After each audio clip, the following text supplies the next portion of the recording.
Hello and welcome, everyone. This is a new episode of Insightful Sharing from the Insiders podcast. And today we have a really special guest, James Beck. And for those of you who doesn't know James, James is one of the first students of Sydney Banks. He met Sydney Banks 10 months after he had his enlightening experience. And he's been with Sid, like he was one of the first friends of Sid when he actually moved to Salt Spring Island.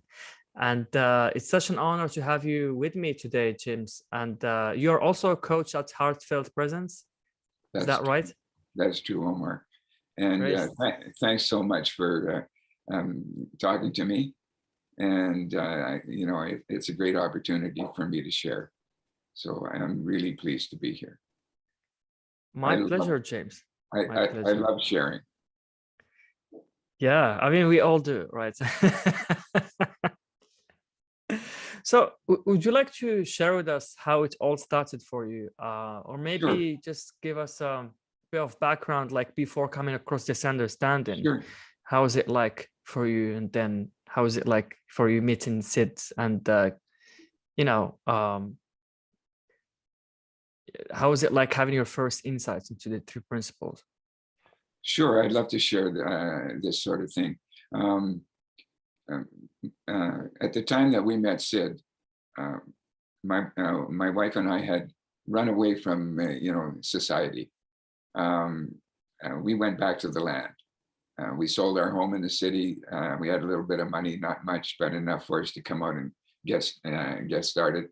We wanted to leave the cold and the snow of Edmonton, where we were living, and so we headed for the West Coast, and not really knowing what we were going to do or how to do it. And we ended up on Salt Spring Island, and we bought a little piece of land there, and we started making a cabin. And at first it was, all new and all exciting, but it only took about 3-4 months before we were pretty much out of money, and the cabin was still unfinished. We are now living in it partly finished, and not enough money to actually finish it. So it was, the opportunities for work were rare on the island, and it had not been my, my goal to get back into working yet. Selfish viewpoint, and we were actually pretty lost. Not too happy, unhappy, insecure, frightened. Our marriage was collapsing, you might say. We were what do we do now kind of deal. What is our future? And we decided that I would try to go to Vancouver and see if I could raise some money to finish off this cabin. And we could sell it, and we'd head back to the city, back to the lives that we had run away from, and considered ourselves a failure once again, because it had not worked out. So anyway, that's what happened. I headed to Vancouver, and I was in a state of, you might say, deep depression, lots of anxiety, a big poor me, hopeless person. And I stayed with a friend in Vancouver, and I made phone calls around. I had no appointments, but I did try hard, and there was no hope. Not being employed, having a house that was not finished, did not make me a good prospect. So I hit the ferry in a really bummed out, desperate state of mind. And the one thing that, it was like this. I was looking for eye contact, not getting it. And I was walking the boat in a circle, the same circle. If you'd have been sitting in a seat on the boat, you'd have seen this crazy guy, coming by again and coming by again and coming by again like this. And it's about a 3-hour run, and it's late at night. It gets in about 11:30. And when we hit, this thing stopped at lots of islands on the way, Pender Island, Galiando, Main Island. And when we hit Main Island, there were new people came onto the boat. And they were, you know, to me, anybody new that showed up, I knew they were new, just like that, because I'd been pacing the boat. So I came into the front lounge, and there were these two new people sitting in the front row. And what I saw was the back of their heads. It seemed like middle-aged people. But I was struck. And what I was struck with was the love that I saw looking at the back of the heads of these two people who were, you know, tired and leaning on each other, and, you know, just glowing in a sense, Omar. And that actually, I didn't realize then, I realized I had seen love. And I was curious, and I walked forward, and I went past them, and I kind of slowed down and looked at each of them, because who are these guys? And they seemed like a nice middle-aged couple. And I carried on. You know,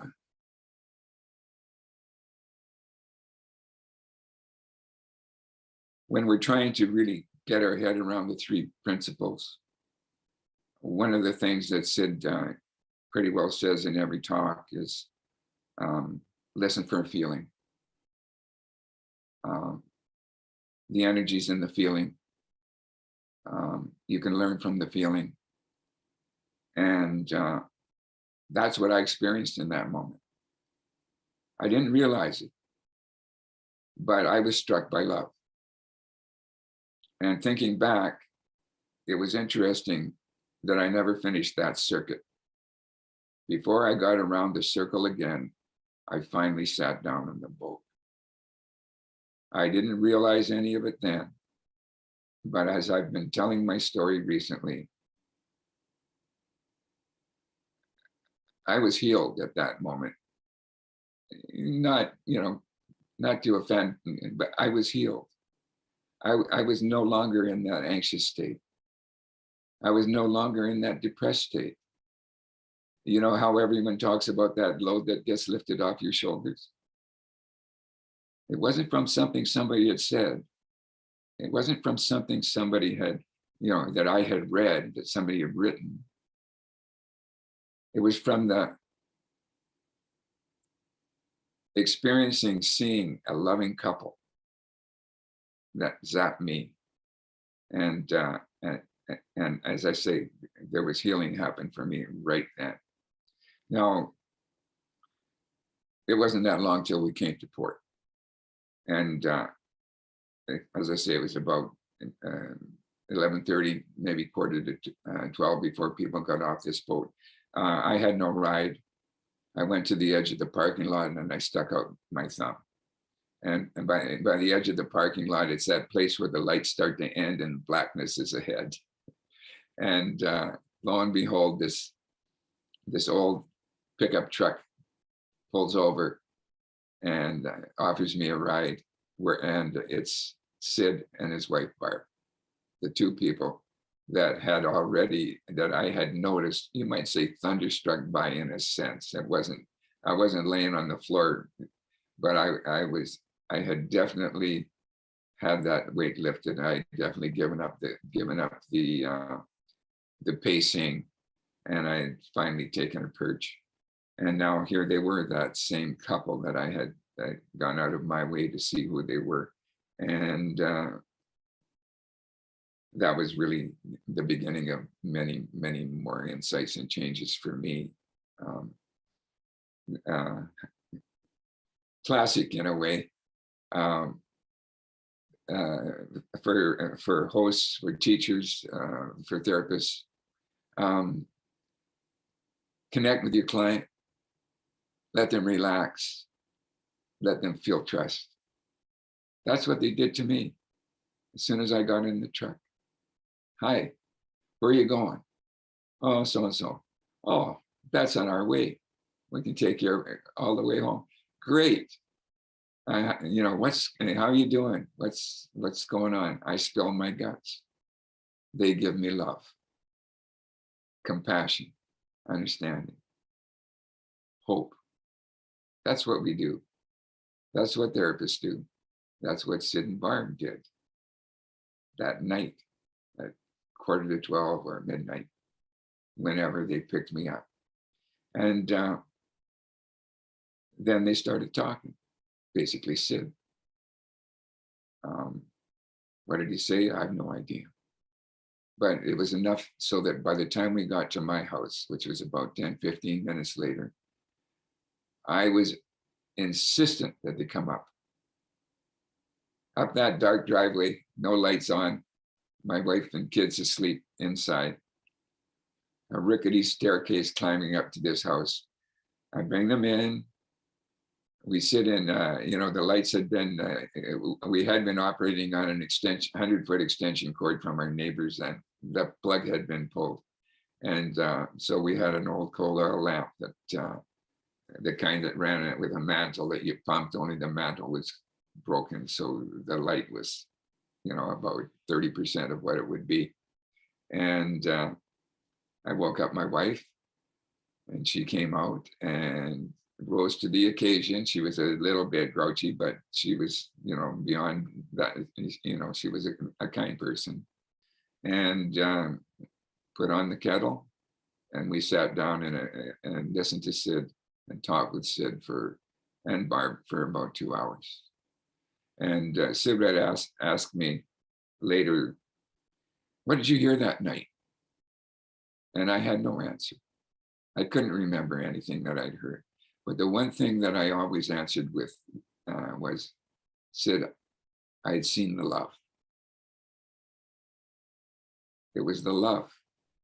The talking was beautiful. I'm sure I it went in and out, but you know what it's like listening to Sid. I try remembering what he said. And he was talking about things that I had no idea about. I had no idea about what enlightenment was.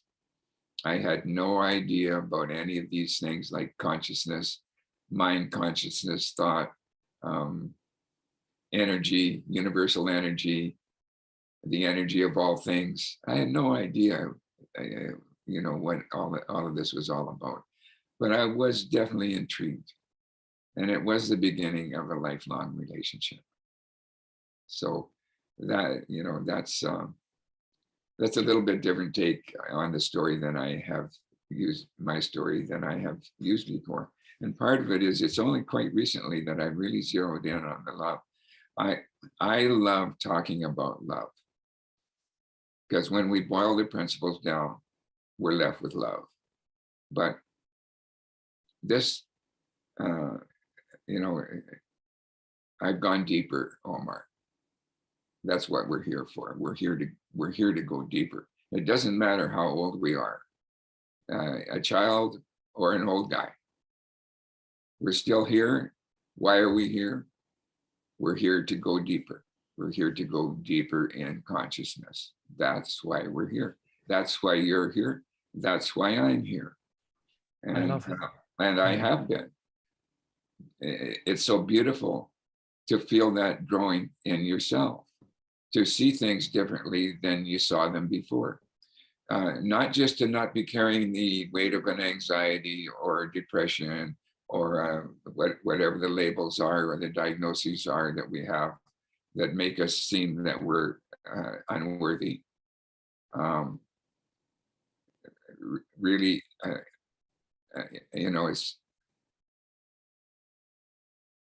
we're here to grow in consciousness. That's what we're here for. We're here to grow in our knowledge of love. That's what growing in consciousness means. So when I find myself looking back on that story and realizing to a much deeper level how the love affected me on that very first split second or whatever that it was, that I saw love, that I saw a loving couple, that I saw unconditional love. It had, it was the love that I created inside myself, Omar. It was that feeling of love that we all have. inside ourself, emerging from our soul, really, not conditional love.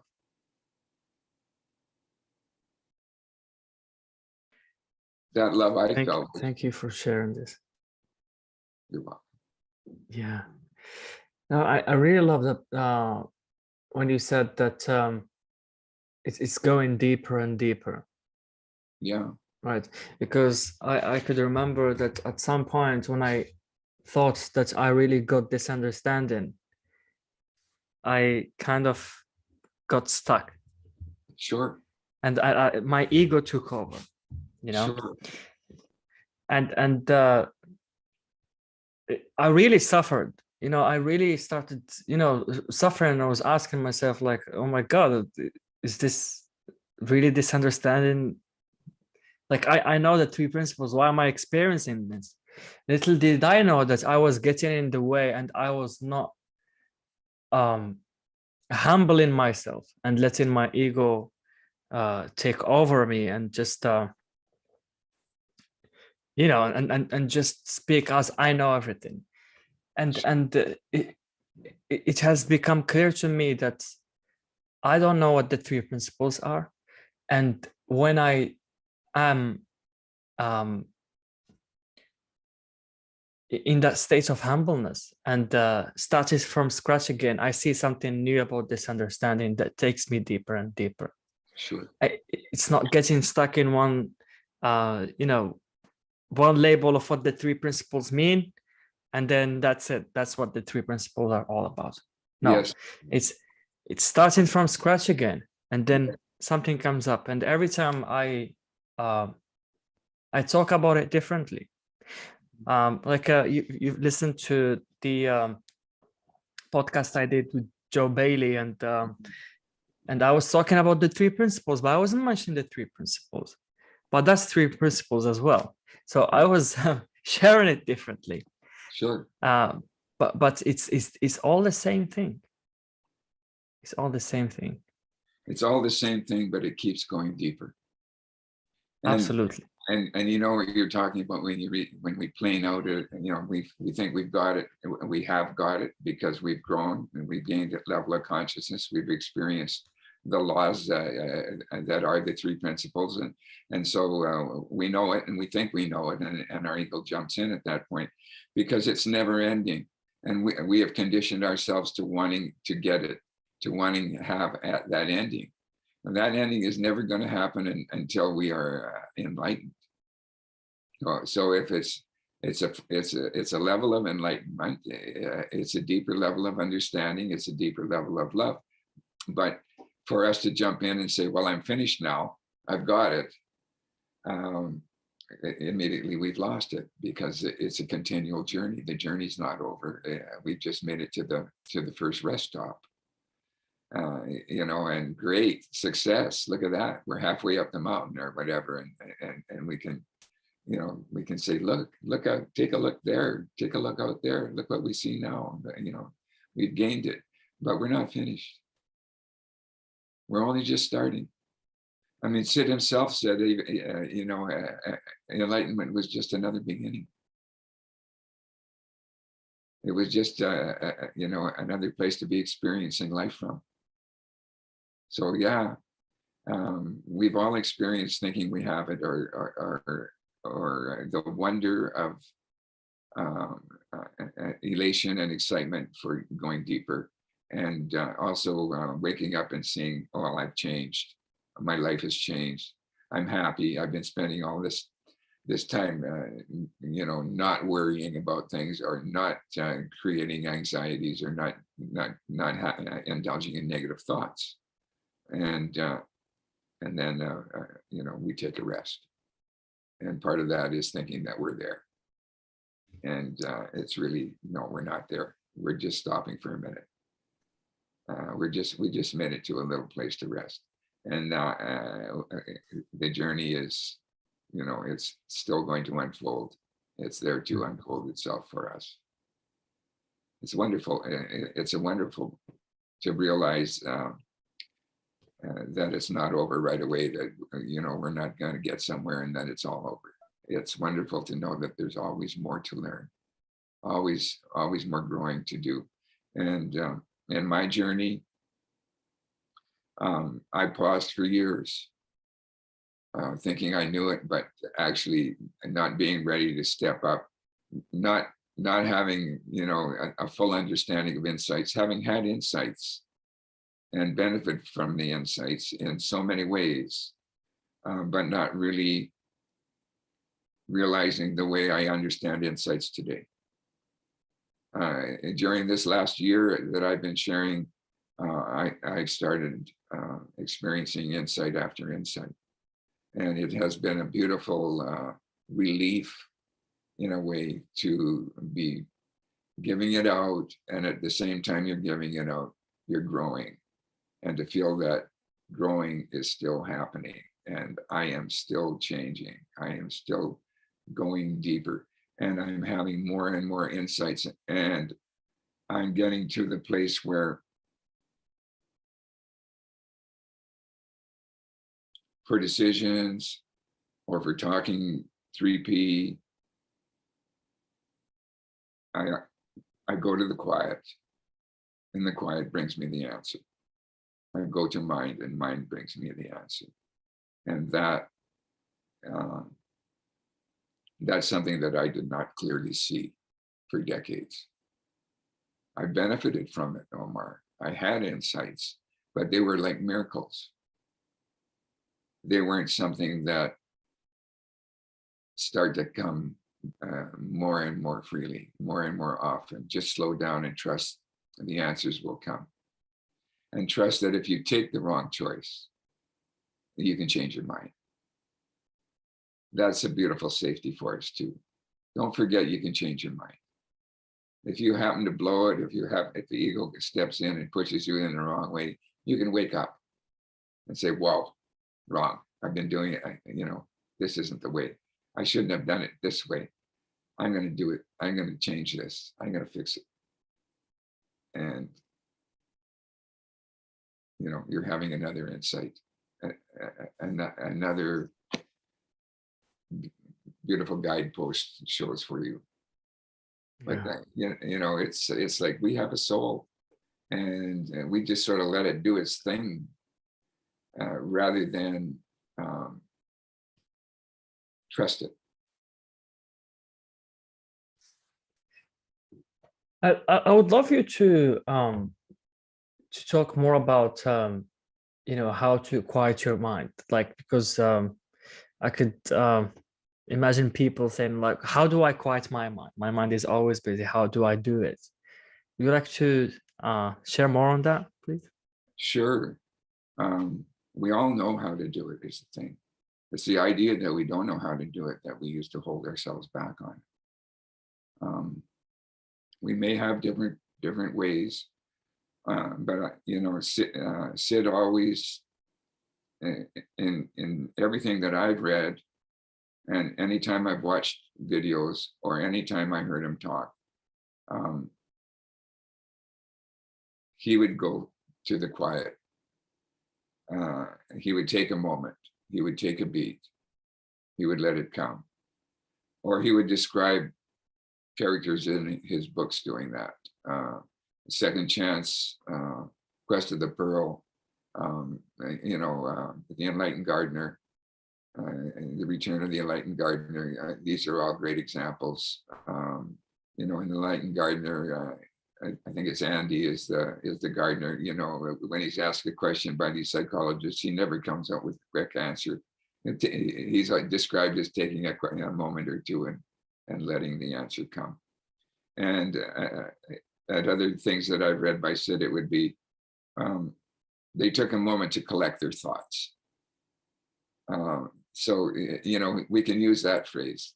Just collect your thoughts before you answer, before you make a decision. Another good way to go is don't make decisions if you're in a negative space. Just get to a happy space, and the problems that you seem to have had before seem so, they've changed. They're easy. The simple way appears. And and we just do it by allowing it to happen. Um, there's really nothing outside about it.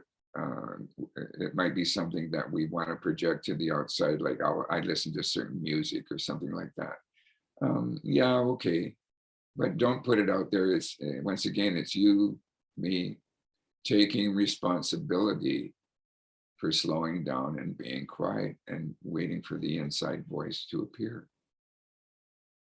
We know it's there and we know how to do it, but we don't believe we know how to do it. Mm. So we don't try. But just know you know how. You want to go for the silent mind, calm your mind, calm your thoughts. It'll be there. Yeah. We Some all, people might be, thinking, well, I could meditate. Maybe meditation would help me with that. And, what I've realized, because I used to meditate as well. I used to meditate and I try to meditate every day to quiet sure, my mind and to be in that meditative state. sure, But what's happened is that I really stopped meditating when I came across this understanding, not because it's not fun meditating, but because I've noticed that I could be in a state of meditation without even meditating. That's sure, meditation. The act of meditation has nothing to do with the state of meditation. Sometimes I'm trying to meditate, but for some reason I just can't get the noise in my head to quiet down. sure, And I start realizing, so why would I meditate if I could be in a meditative state without even practicing meditation? sure. And, Yeah. and as I understand it, if somebody sits in a certain pose for, I mean, I haven't tried this, but for a length of time, then you start to, feel uncomfortable and you have pain and these sort of things to overcome.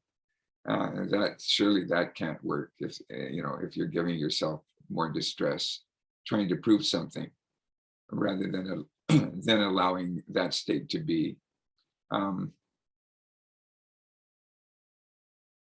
For me, that's how it works these days. And basically, for me, it has to do with sharing the truth. And so, I mean, some of these questions that are coming out, who knows the answer? Just be quiet. Don't snap up an answer on it, and let it come. And it seems to be working. It works. So that's sort of what I can share about it. Another thing is just live an ordinary life and focus on the task at hand rather than letting your mind race around on all your problems or the state of the world or any of the negative thinking. And by that, I mean, like, whatever that task is. Today, I've had a leak in my house, and I've been replacing the floor. So I'm out measuring, and I'm cutting, and I'm fitting things, and I'm not thinking about anything else but how that, where that measurement is, or holding that saw in line, and doing what I'm doing. And in the end, progress is made, and you take a look at what you did, and you've just changed your reality, really. From the hole in the floor, I've now got a covering on it. I've got the structure done, and next I'll be replacing the finished flooring on top of that. And it's not a big area, but it's it's had its challenges. It's created. Now what do I do? Irritation, insecure about how to do it, what to do it, how much money to spend, etc. But that stuff all just falls away. And in the end, I've had I can still build something. What a wonderful feeling that is for me. You can get it in mowing your lawn, you can just get into it. Gardening is a great one, but you get into it. You don't get into it except for the love of what you're doing. And the quiet mind is what comes as like a special gift for you. So anything like that, and possibly even meditating, if you don't do it, to overdo it or try to do it, just do it because you love it. That's a different way of doing it. You know, something that occurred to me while you were talking is that this famous quote by Sydney Banks that if the only thing we learned is to not be scared of our experience, that alone would change the world. Yeah. And like I used to always be scared of like feeling in a certain way. The only thing that changed now is that I don't mind feeling scared. I don't mind feeling sad. I don't mind feeling depressed for a while. I don't mind that. The problem comes is when I mind that. Oh, maybe something is wrong with me. I need to fix that. Or maybe I need to go and take this pill or go on, I don't know, go and do something about it. And one of the misconceptions here is that some people think that with this understanding, once you get it and you get glimpses into this inside out understanding, you won't feel shit anymore. And that's just not true, because life is ups and downs. Sure. And it doesn't really matter the way we feel.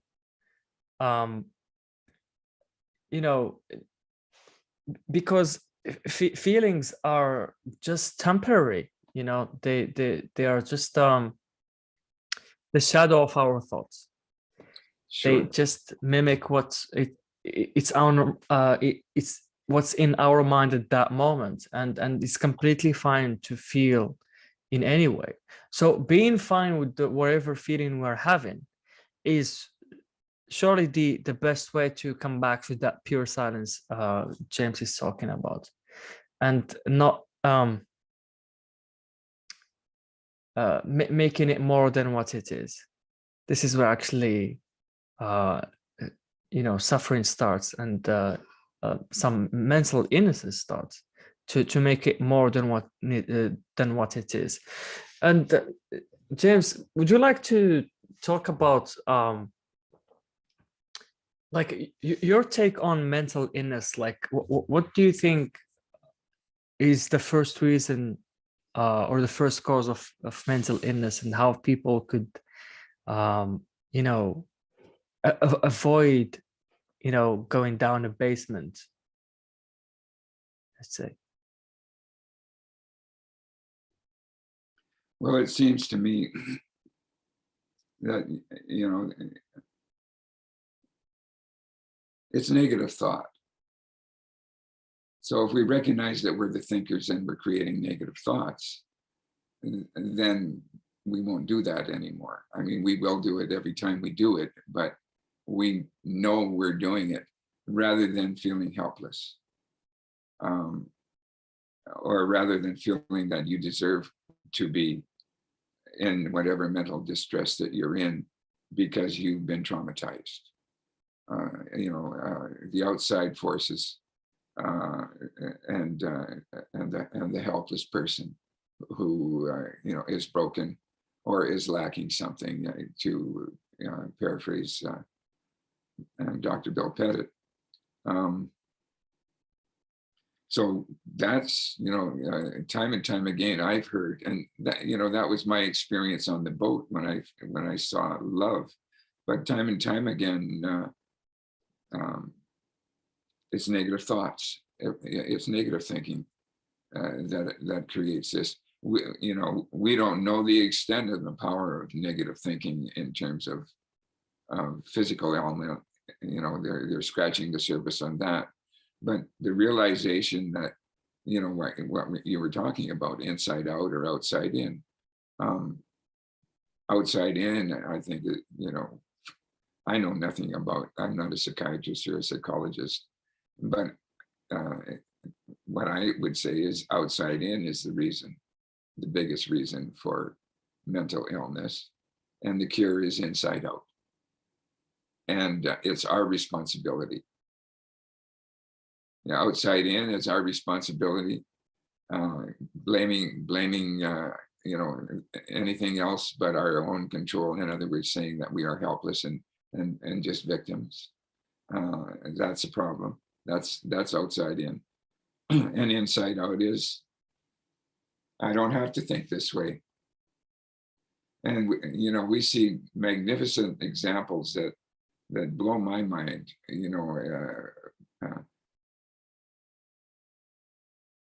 Say a quadriplegic, or there are certain people who are suffering in that way, who have overcome their disability to an astounding level.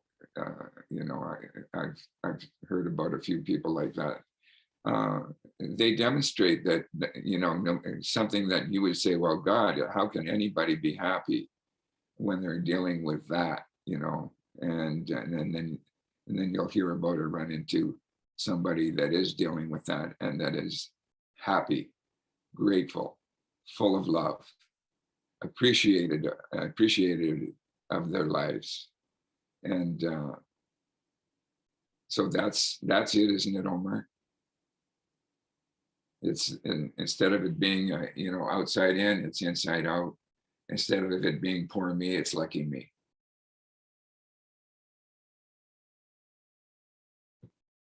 And mental illness is poor me, and mental health is lucky me. Yeah, I love that. I love it. And it seems to me that the moment we wake up to the fact that we've been doing it to ourselves is we have two choices: either be grateful that we've seen through that illusion, or complain about why we haven't seen it before, and then go back down the basement again. Yeah, right. So that's ego popping in and muscling you around a bit, and insisting. But yeah, and that's what we will do. We do have egos, and they are going to appear, and they are going to wreak havoc for us. But Sid said, as long as you were informed that you were going to have an ego. So we are not going to be egoless, but we will not have our egos dominating our world, in a confused way. That mostly the world, everywhere you turn, this seems to be it.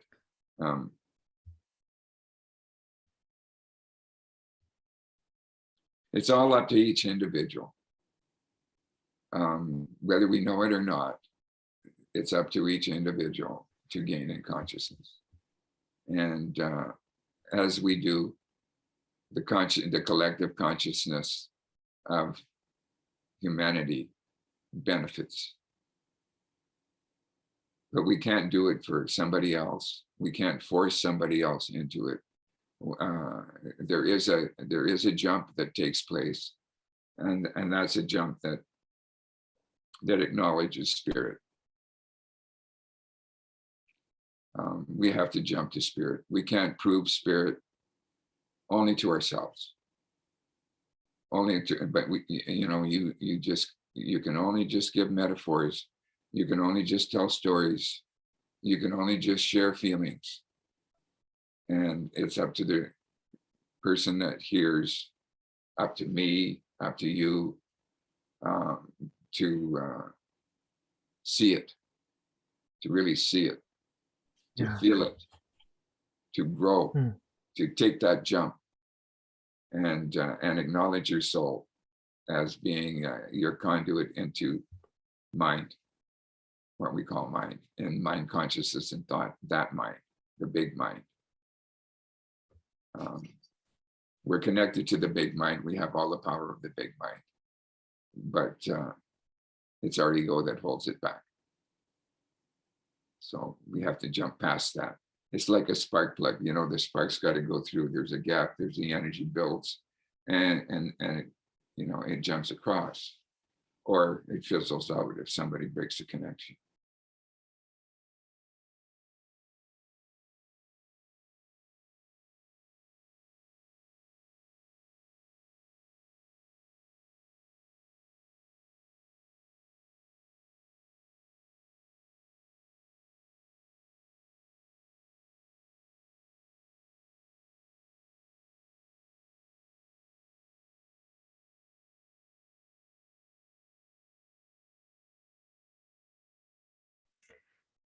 You know, something that I've noticed is that truth is really, sorry, it really bothers the ego. That's why I've been bothered at the beginning when Dr. Keith, bless him, he was, you know, speaking or sharing about this understanding, and I was all, you know, arrogant about it, and you know, I just wasn't listening. I was listening, but I was trying to search in my dictionary for what I know to kind of compare it and then either accept it or reject it, depending what I know or what I don't know. And it is when I really start listening and put my ego aside. Now in hindsight, it's clear to me that this is when I really got impacted, and I saw something within this understanding that I couldn't unsee, and the ripple effect of that, you know, insight is still going and growing, and deepening, and I'm really grateful for that. Really grateful.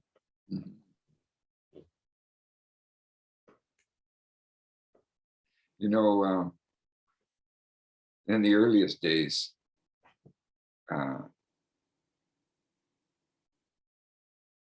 it always holds. The ticket to growing in consciousness is to listen to pure truth.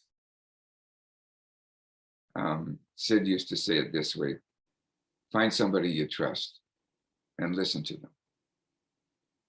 He didn't say listen to me. He said find somebody you trust and listen to them. And he was talking about somebody who's talking truth, who's talking pure truth.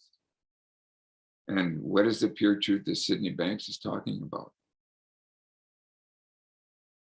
The form and the formless is all one. Mind, consciousness, and thought are the three principles through which all of humanity experience life. This is all pure truth. And when you boil pure truth down, if you can, it's got to be simple.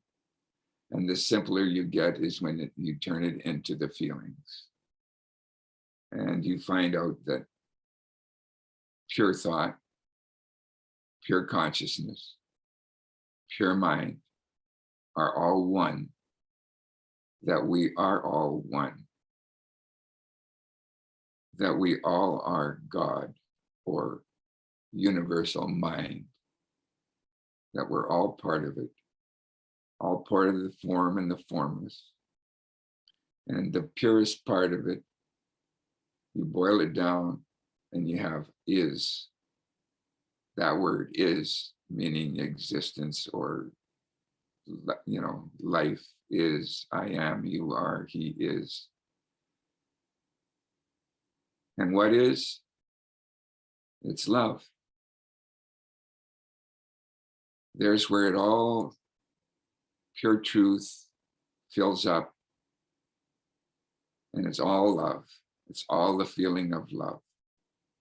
The formless, the form, everything in form, everything not yet in form. It's all love, Omar. It's all pure, unconditional love.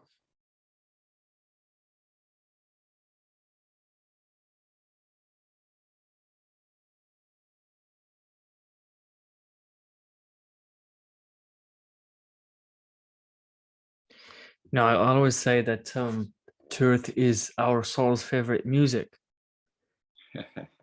And Nice. so when I listen to Sydney Banks, my soul is dancing with joy. Beautiful. I love that. When I hear truth in general, I you know, my soul is dancing Yes. to that. And there's where the quiet mind appears. Yeah. Actually, I mean, the feeling that we've been creating here, that's truth. Mm.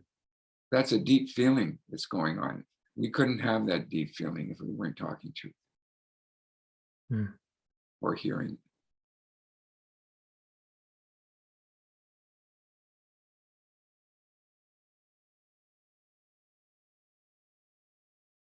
And the feeling of love, this unconditional love, this love that isn't the same as the love when you know,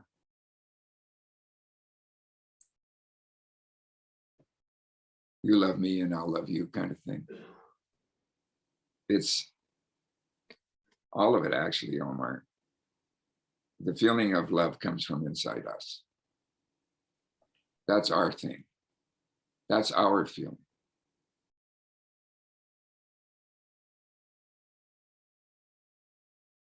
And we can just create love at will. We don't have to have a reason.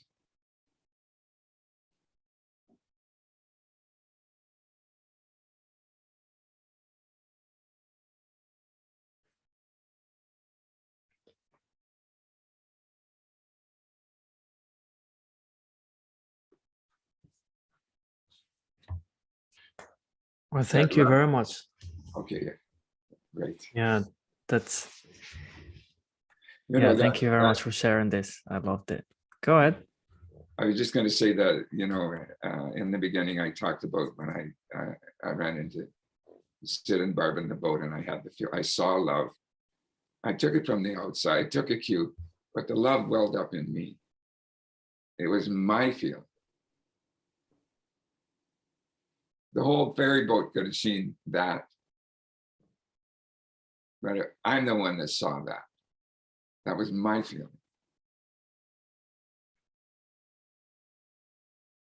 I'll give them credit, but really it was my feeling. Because as I say, the whole boat could have been feeling love just from looking at those two. They were radiating. And they weren't doing it for anybody else. And they weren't even doing it for themselves. They were just doing it. Mm. A tired couple.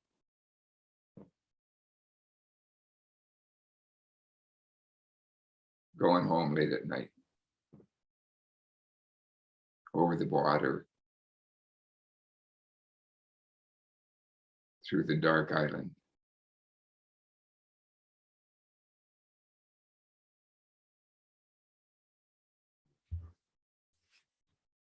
That was beautiful, Jim. You too, Omar. You too. Yeah, You know, I made, after I witnessed your interview with Joe Bailey, I talked about it when I wrote about it afterwards. I have watched you change this year. I have seen you grow. And you've been a great example, Omar. Continue to do it.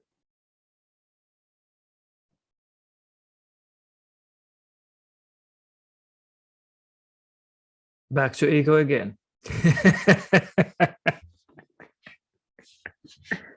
Thank you very much, Jim. You bet, Omar. Thank you. I really appreciate it. Okay, I hope everyone who listened to this really enjoyed this conversation as I did, and surely Jim did as well. You bet. So thank you once again, Jim.